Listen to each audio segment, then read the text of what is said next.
Hi everyone, it's Raylene from RTO Doctor, and today I'd like to have a chat to you about something called Would You?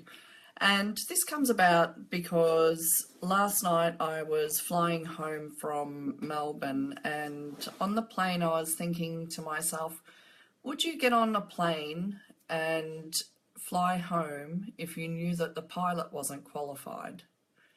And I know that this is a discussion that I've had previous times in our 30 Days, 30 Tips series, but I guess it's important because it's something that comes up quite a lot in the vet sector at the moment, with so many negative media reports about whether or not Australia's vet sector is achieving its goals and whether or not it should be a sector at all. Actually, there are some people who genuinely believe that.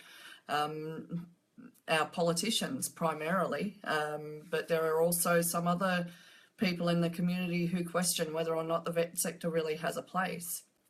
And I guess I was thinking about it last night on the way home as well, because I was once again working with a client who did their due diligence, and they engaged a consultant to assist them prior to RTO Doctor coming along, and they did everything that you would expect them to do. They did everything a regulator would expect them to do in performing their due diligence and correct governance of an RTO. They engaged good advice based on qualifications, experience, reputation, and yet all of these things led them to being in a situation where their registration is on the line.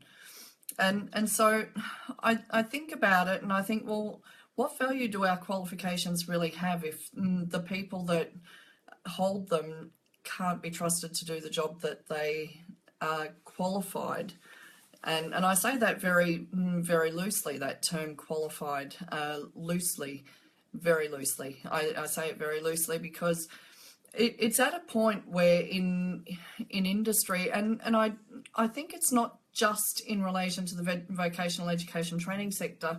I think there's an element of it in the higher education sector as well, and it's definitely apparent in the primary and secondary school sectors, where we question whether or not a qualification is valid and whether the outcomes can be trusted. So I'm going to say something a little controversial here, and I'm going to say that even in my time as a secondary school teacher, where I was teaching anywhere from year 7 to 12, there were times where it was expected that I would perhaps turn a blind eye to some of the poorer performance or performance of students who weren't meeting the expected requirements and outcomes of certain levels of education because of a fear of litigation.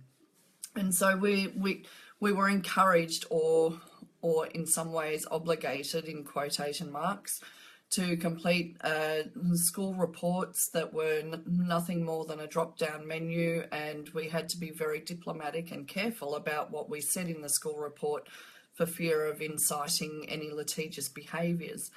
And so I guess that sort of reinforces a position that we have in society at the moment, particularly in the Australian community, where we have students who have finished year 12 and they can't spell properly, for example. They can't add up. Their language literacy and numeracy skills are less than satisfactory for a country who has supposedly got one of the best education sectors in the world. You need to ask yourself, how does that happen? Now, it's all well and good to pass the buck and for the government to say, well, let's mandate that all student teachers have to complete a language literacy numeracy test in order to demonstrate that they're competent as educators. But there are other methods of people joining the education sector. So, for example, you can complete undergraduate qualifications in a different area and do a one-year graduate diploma and apply to become a teacher. You can work in a secondary school system in the vet sector for vet in schools, and you can be a trade qualified person or a sports person, for example, and have a certain certificate for in training and assessment and still be eligible to teach. But One of the things that I was also reading in today's newspaper was that student teachers are being encouraged to undertake a certain form of language literacy numeracy testing. And just this week, when I was on site with a client in Victoria, we were able to identify that even that language literacy numeracy system can't be relied upon as being true and correct and valid and reliable in all cases. This particular client had a student go through two different, very different language literacy numeracy tests with vastly different results. So if we can't rely on the results of our language literacy numeracy tests, we can't rely on the performance outcomes of our primary and secondary schools, and we can't rely upon our vocational education sector, and we can't rely upon our higher education sector, which, by the way, for those of you who don't know, the higher education sector, as in universities, are self-accrediting. So you can get the private colleges who offer non-self-accrediting, well, they're called non-self-accrediting institutions, but they will offer university degrees, so a bachelor degree or a master's degree, for example. But all universities are self-accrediting. Now, of course, they do have to meet some requirements, but they are self-accrediting. So I guess my big question is, going back to the original topic of this discussion, would you get on a plane with someone who is perhaps a pilot who's been flying for years and years and doesn't necessarily have a qualification? Would you go and see a doctor or a nurse who didn't have a qualification?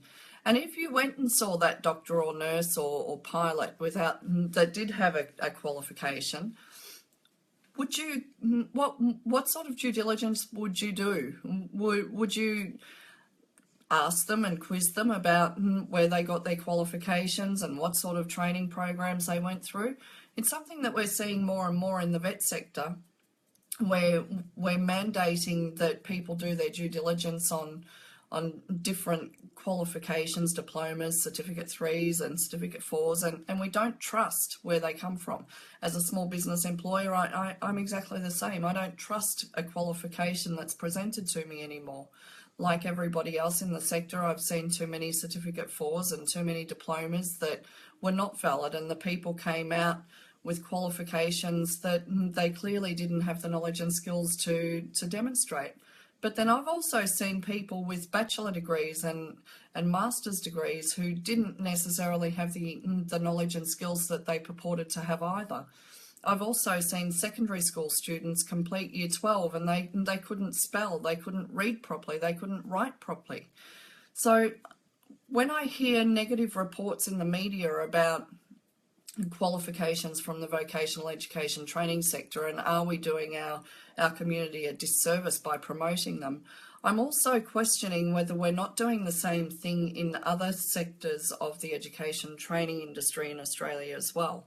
The vet sector is not immune to it, and I think that it's time that we looked at education as a whole, and as part of our reform activities, we stop trying to band-aid things and we look at some of the underpinning issues and really start to address them, rather than everybody keep trying to put their name on a band-aid that's only going to last for a few more months until the next uproar.